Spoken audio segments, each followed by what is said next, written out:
Grant's Trios Tips and Tricks.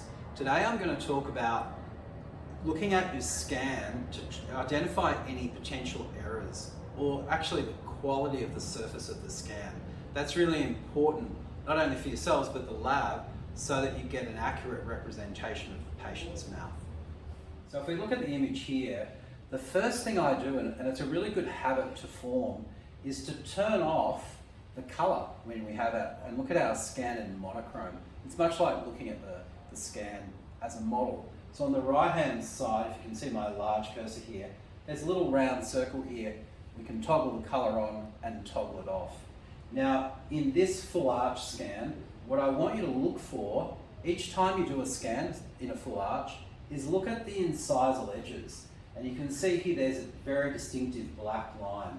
This is what we call the stitching error. It means that the images haven't stitched together and there's actually a distortion in this scan.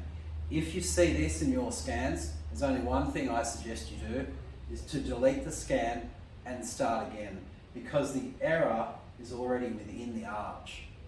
Now, also if you look at the surface here near the lower bicuspid, it's quite rough in this area. So that means there's an inadequate data.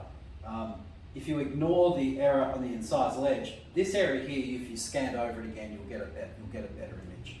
But also on this colour image here, again, you can see this error on the incisal edges. Now that is a big stitching error, so that black line is larger, but it can be very fine, so that's why I want you to change it to the monochromatic view.